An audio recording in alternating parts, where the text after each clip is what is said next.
accounting for installment sales.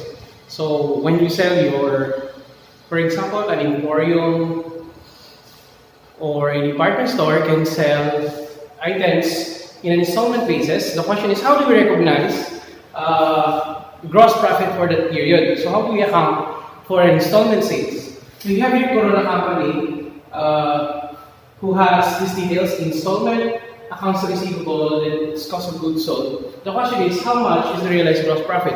So that's our problem one. Realized gross profit is recognized when we collect. So it's realized gross profit is collection times the gross profit rate. So in this problem, we have to solve for its two components. How much is the total collection for the period, and what is the gross profit rate? Installment accounts receivable beginning. You have start. So let's compute for the total collection for 2020. Again, realized gross profit is collections times the gross profit rate. So how much is our collection for the period? Your installment sales is 900,000. Your installment receivable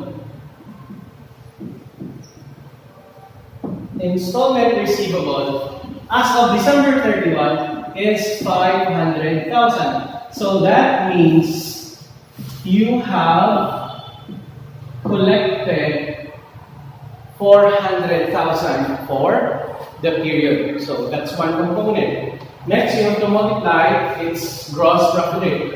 Cost of goods sold is 60%. If you have your sales, then you have your cost, you have your gross profit. If your cost is based on sales, therefore your sales is 100%, your cost is 60%, because cost is based on sales. Therefore, your gross profit rate is 40%. So times your gross profit rate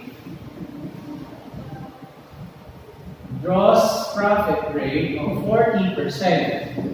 400,000 times 40%, that is 160,000. That is your realized gross profit for 20. Here will be a company which began, problem 2 now, operations of January 2, 2020, appropriately uses the installment method. The question is, how much is the collection, total collection, and realized gross profit? Given this data, installment accounts, deferred gross profit, and your gross profit on sales. The question is collections. In problem 1, collections is installment sales minus installment receivable balance as of December 31. So sales minus receivable ending, that's collection. Here it's not given, so we have to come up with how much is the collection. We have here deferred gross profit 560,000. That means that's the total profit to be recognized in the entire sales transaction for this specific sales, installment sales. So if your gross profit is 40%, we can compute the total installment sales. Deferred gross profit, which is 560,000. So your installment sales is your deferred gross profit of 560,000 divided by the gross profit on sales. 560,000 divided by 40%, you will get 1.4 million. So our installment sales is 1,400,000. Again, your installment sales is your deferred gross profit, because that's the total income we are expecting for this entire installment sales. And if that represents 40%, therefore our sales is 560 divided by 40%. So 1,400,000. And if our installment receivable for the period is 800,000, that means we collected 600,000 for number 1. We collected 600,000. So now we can compute for number 2, which is realized gross profit, where realized gross profit is collection times the gross profit rate is given. Gross profit rate of 40%. So that's 240,000. Our realized gross profit. That's our answer for number 2. In problems 1 and 2, we computed the deferred gross profit by multiplying total collections for the period by the gross profit rate. So what if total collections for the period is not available? So how are we going to compute for the realized gross profit to find out the net income for the period? Of course, net income is the realized gross profit for that period minus related expenses. So in a national way, we can compute realized gross profit by comparing the deferred gross profit beginning versus the deferred gross profit ending. So where are we going to find the deferred gross profit ending? Part of your accounts receivable, you have your 2019 and 2020 installment sales. So that means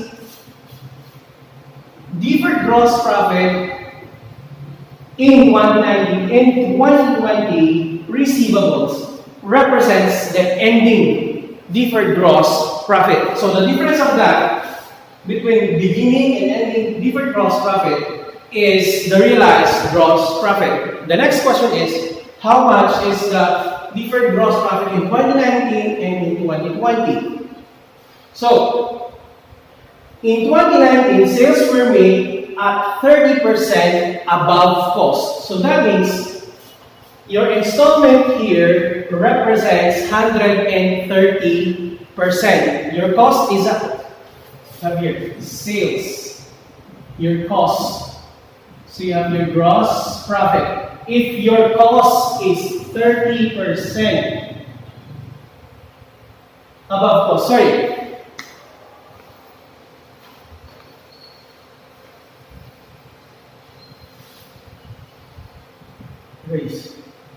So you have here your sales, your cost, and your gross. So sales minus cost is gross profit. It says here that your 2019 sales were made at 30% above cost. So so this is 30%. Your cost is, if this is the basis, 30% of your cost, therefore your cost is 100%. Therefore, your sales represents 130%. Therefore, in 2019, your deferred gross profit is 16,250 times the 30% over 130. Out of 16, 30% of that is still deferred because this is still collectible. Remember, we only recognize realized gross profit when we collect it. So 16 to 50 is not yet collected. It's still part of your accounts receivable. So 16 to 50 times 30 over 130, which is 30 gross profit, 130 sales. So you have 3,750. So this is 3,750. In 2020, you have here 90,000. In this case, it's 33% above cost. So it's just the same. If this is 33 and 1/3, so 33 and 1/3, so that means your cost is 100% because 33% above cost. So this is 133 and 1/3. So this is 90,000 times 33 and 1/3 over 133 and 1/3. And you will get 22,500.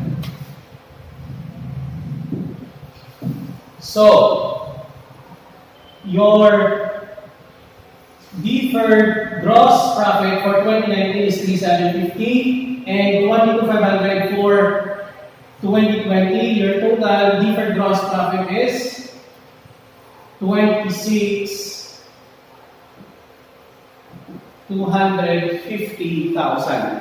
26,250. If your beginning deferred gross profit is 38, so your beginning deferred gross profit is 38,000. So 38,000 minus ending gross profit.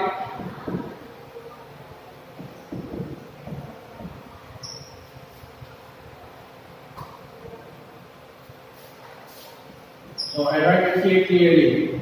Your beginning deferred gross profit is 38. Deferred gross profit before adjustment. This is before adjustment. Then you have your ending here. Gross profit of 26,250. So your realized gross profit is 11,750. This is your realized gross profit.